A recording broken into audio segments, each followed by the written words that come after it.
Creativity is an energy aimed outwards. It needs channels of expression. London boasts an incredible number of creative outlets, spaces and places where creative endeavour finds an output. Streets, squares, alleys, buildings and structures serve as resources in the cycle of work carried out by the capital's creative practitioners. These sites are the physical parameters for exposure and distribution of art, culture and innovation. In this documentary, we will explore the creative use of these locations as we hear from a wide spectrum of space managers, space users and the public who eventually experience the use of creative space.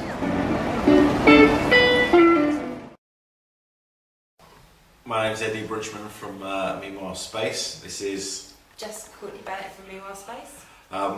Meanwhile Space is a community interest company. We have been going 2-3 years.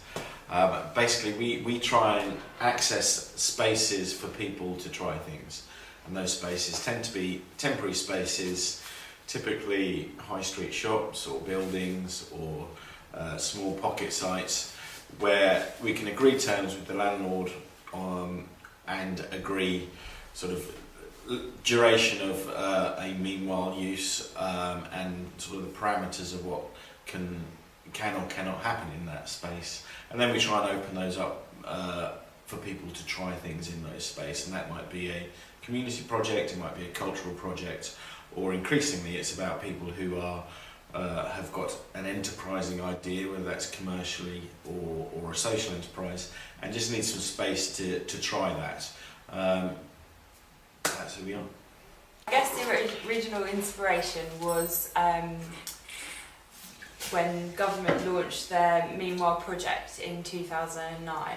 It was to look very specifically at the rising number of empty retail spaces on the high street and how those spaces could be used more productively for community-related projects.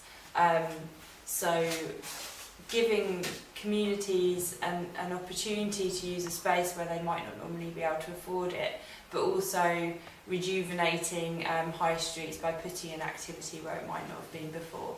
And that's kind of where Meanwhile Space grew from. The Meanwhile project finished in May 2010, and since then we've continued with the tools that were created during the Meanwhile project, so things like the Meanwhile lease, the toolkits, the how-to guides, the research that was done during that time, and have continued to access space ourselves and make it easier for others to do so too.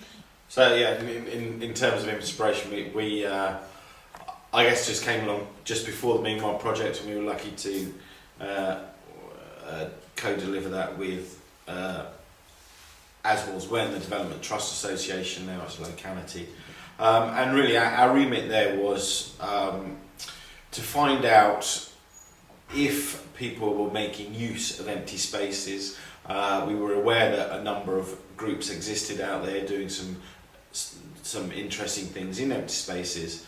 It was to identify what were the positive outcomes of that, and if it was so great, why aren't more people doing it, and what are the barriers for that? Probably the biggest thing that puts people off, and that we're still kind of finding our way with as well, is issues around public liability insurance and making sure that you are fully covered to welcome the public into this space. So obviously in a lot of cases there's an understanding that it is a temporary space, it's a very different type of public space. It isn't going to have all the requirements that perhaps a normal public space would have to have, but you do need to ensure that you are fully covered for public liability, and it's making sure that people take on the responsibility of getting that insurance, but not letting it stop them, not letting it being this hurdle that it seems they just can't get over.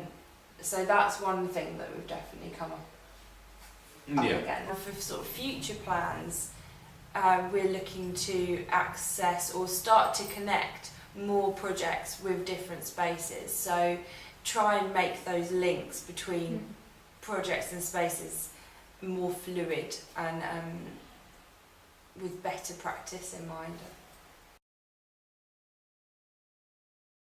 I'm Alice and this is Harry.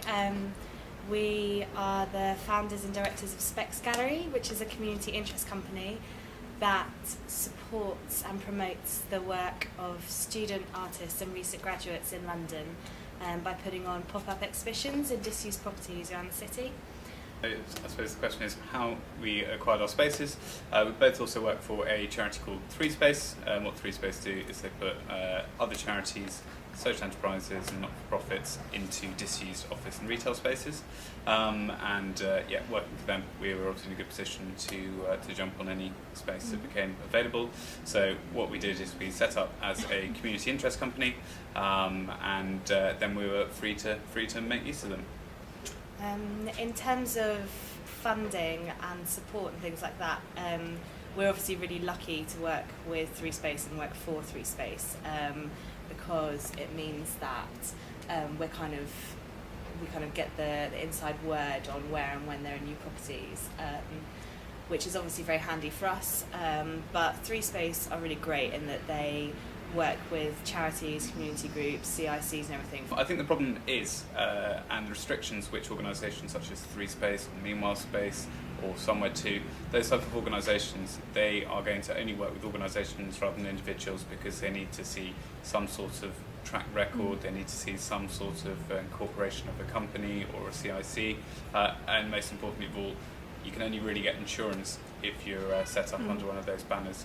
Unless you've got your public liability insurance, it's going to be very difficult for a charity to sort of hand over the spaces.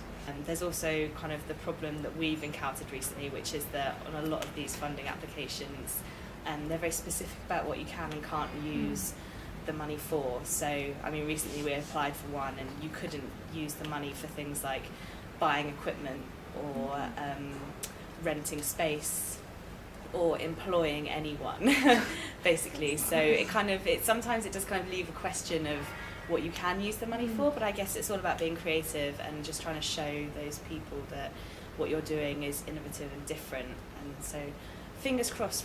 Well, we're moving to this property in Finchley.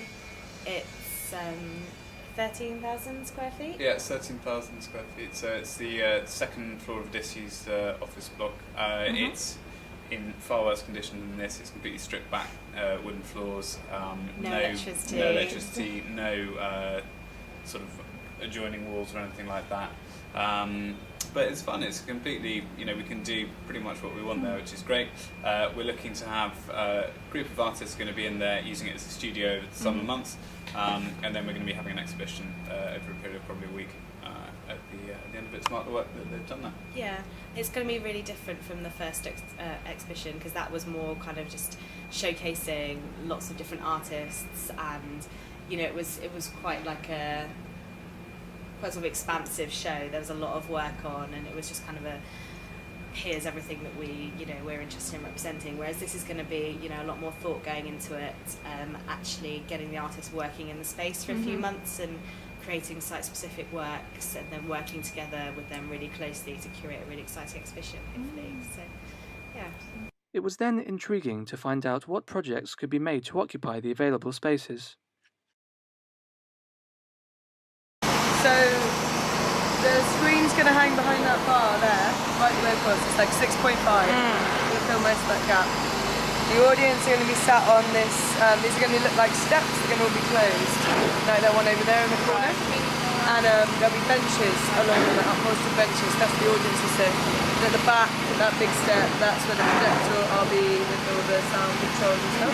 I'm Angus, I'm part of Assemble, one of the sort of build team working on the platform, and we're going to have the screen over the canal at the end, so I guess just trying to create like a really cinematic space under the bridge, and sort of the whole atmosphere of the cars going overhead, boats going past, sort of creating this weird environment to watch films in, so yeah. It's interesting, no one ever does anything with undercrofts. They're really hard legislatively to get hold of.